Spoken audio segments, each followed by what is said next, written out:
Good morning student. Today reads Importance of Forest to National Economy.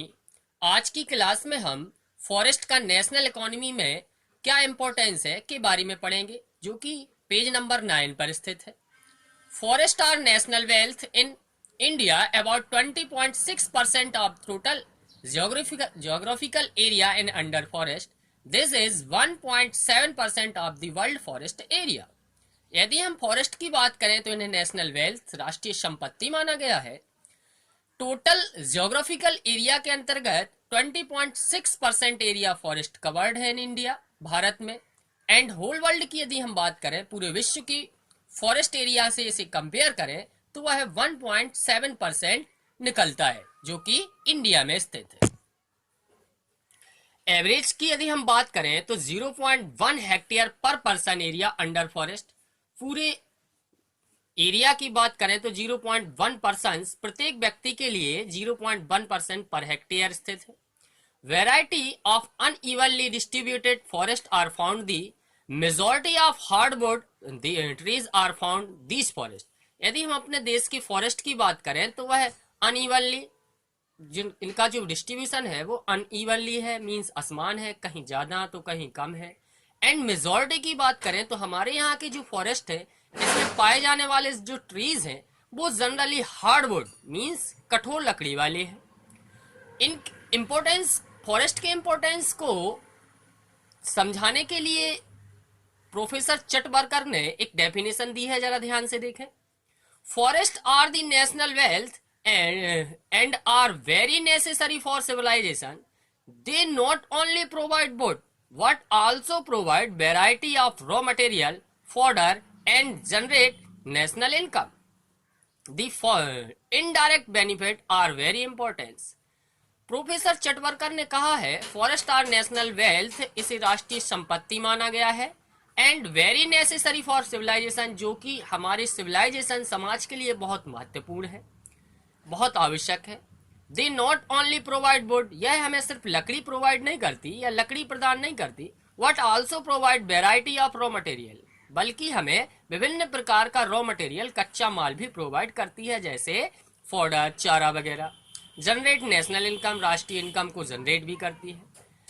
They indirect benefit are also very important, इनके जो indirect benefit हैं वो बहुत ज्यादा important है। इसी को एक डेफिनेशन के थ्रू और समझ सकते हैं, जिसे आप रीडिंग करके देखें। अब यदि हम बात करें फॉरेस्ट कंट्रीब्यूट डायरेक्टली और indirectly to the national economy.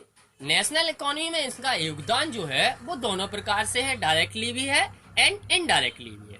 तो डायरेक्टली एंड इनडायरेक्टली के लिए हम इसके बेनिफिट देखेंगे, डायरेक्ट एंड इनडायरेक्ट बेनिफिट। तो सबसे पहले हम बात करें डायरेक्ट बेनिफिट या direct benefit from the forest. Forest से जो हमें डायरेक्ट बेनिफिट है वो कौन कौन से हैं वो देखें। फर्स्ट है फॉरेस्ट प्रोवाइड वुड। सबसे पहला जो बेनिफिट है वो यह है कि यह हमें वुड प्रोवाइड करता है, मींस लकड़ी प्रदान करता है। डीप में आपको खुद पढ़ना है। नेक्स्ट है forest provide minor forest produce, छोटे छोटे माइनर जो प्रोड्यूस हैं, छोटे छोटे फल फूल पत्तियां वगैरह, ये हमें प्रोवाइड करती हैं। Forest provide material for basic industries, जो हमारी बेसिक इंडस्ट्रीज हैं, मींस वह इंडस्ट्रीज जो हमारे लिए बहुत नेसेसरी है, जिनके बिना हमारा काम नहीं चल सकता, इन सारी इंडस्ट्रीज को जो रॉ मटेरियल है वो प्रोवाइड करती हैं। ग्राजिंग लैंड फॉर एनिमल्स, एनिमल्स के लिए विभिन्न प्रकार की ग्राजिंग मींस घास प्रोवाइड करती हैं। एम्प्लॉयमेंट, लोगों के लिए रोजगार प्रोवाइड करते हैं। फॉरेन एक्सचेंज, विदेशी मुद्रा का भी, विदेशी मुद्रा जो है वो भी हमें इससे मिलती है। Help in small scale industries, जो छोटी स्मॉल स्केल है जिनमें इन्वेस्टमेंट कम होता है, उन इंडस्ट्रीज के लिए यह हेल्प करती हैं, लाइका रॉ मटेरियल, विभिन्न प्रकार के रॉ मटेरियल प्रोवाइड करके। रेवेन्यू जनरेशन, जो हमारा राजस्व है उसमें भी यह बढ़ावा देती है। तो इस प्रकार से ये इसके डायरेक्ट बेनिफिट है, जो आपको डीप में और पढ़ लेना है। अब बात करें हम इनके इनडायरेक्ट बेनिफिट के, तो indirect benefit from the forest. Indirect benefit वो बेनिफिट होती है जो हमें जनरली दिखाई नहीं देते, मींस डायरेक्टली हमें प्रोवाइड नहीं होते, बट इनडायरेक्टली उनके हमें जो बेनिफिट्स हैं वो प्रोवाइड होते हैं। फॉर एग्जाम्पल, जैसे फर्स्ट है कंट्रोल सॉइल एरोजन, जो सॉइल है उसके एरोजन को मींस कटाव को वह जो फॉरेस्ट है वो रोकते हैं। एंड नेक्स्ट है कंट्रोल द क्लाइमेट। क्लाइमेट जो हमारी है उसको भी कंट्रोल रखते हैं, मींस ना ज्यादा हॉट होने देते हैं ना ज्यादा वार्म होने देते हैं, मींस ना ज्यादा गर्म ना ज्यादा ठंड। इस प्रकार क्लाइमेट को कंट्रोल करते हैं। चेक फ्लड्स, जो बाढ़ वगैरह आती है इसको चेक करते रहते हैं, मींस इसे आने में रोकने में भी सहायता करते हैं। Control expansion of dessert areas. जो डिजर्ट एरियाज होती है, ऐसी एरियाज जनरली जहां पर विभिन्न प्रकार की फॉरेस्ट ग्रो नहीं हो पाती या फसलें वगैरह ग्रो नहीं हो पाती, को डिजर्ट एरिया कहते हैं। तो जो डिजर्ट एरिया है उसको एक्सपेंस मींस विस्तृत होने में भी विस्तृत नहीं होने देती है, कंट्रोल करती है फॉरेस्ट।